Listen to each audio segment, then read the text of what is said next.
The stench of stale coffee and ozone hung heavy in the air of my cubicle, a familiar perfume I'd come to associate with digital worlds breaking. On my screen, a paladin clad in impossibly shiny armor was sinking, very slowly, into a rock. His legs were gone, his torso half submerged in gray, checkered polygons. This was a clipping error, a classic.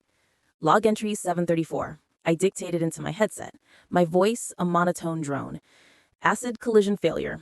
Player character model clips through static rock geometry in quadrant F7 of the Whispering Peaks.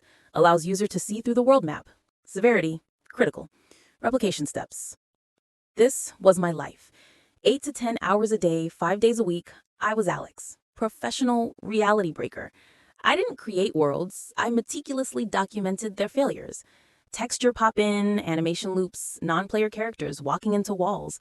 Null pointers that crashed the entire server. I'd seen it all. I spoke the language of failure fluently. To me, every beautiful rendered sunset was just a collection of light maps and shaders waiting to corrupt. Every epic quest was a string of code that could easily get tangled, sending a dragon into an endless flapping T-pose. The magic was gone. All worlds were just code, and all code was flawed. It had made me cynical, detached. It was a worldview that paid the bills, but poisoned the soul.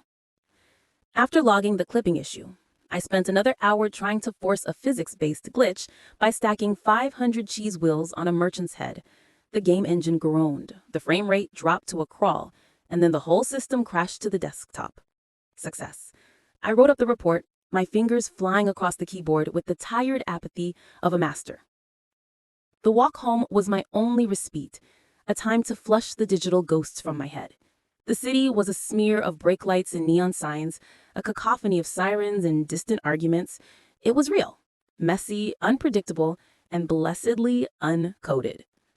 Or so I thought. I was waiting at a crosswalk, staring blankly at the brick apartment building across the street.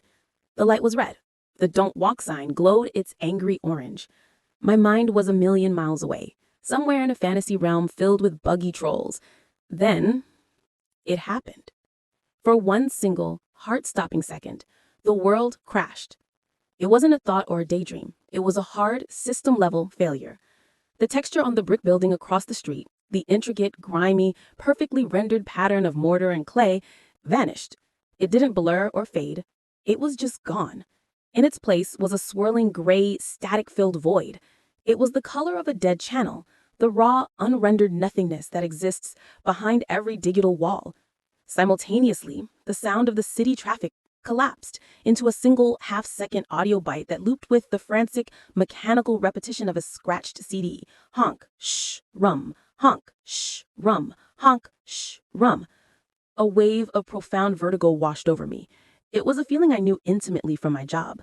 The nauseating sensation of falling through the map, your character model plummeting into the digital abyss beneath the world game. My stomach lurched. My brain screamed, error. And then, just as suddenly as it began, it snapped back. The bricks were there again, solid and real. The traffic sounds unfolded back into their normal, chaotic symphony. The world was stable. The system had rebooted. I stumbled back from the curb, my chest heaving. People flowed around me, oblivious. A man in a suit bumped my shoulder, muttering an apology without looking. No one else had seen it. It was my crash, my bug. I made it home in a daze, fumbling with my keys, my hands shaking. I slammed the door and leaned against it, my heart hammering against my ribs like a trapped bird. I squeezed my eyes shut, but the image of the gray static void was burned onto the back of my eyelids. It had to be a neurological issue. That was the only logical explanation. A minor seizure, an ocular migraine. I'd been staring at a screen for 10 hours a day, chugging energy drinks like water. My brain, the personal processor running my own consciousness, had simply thrown a fatal error.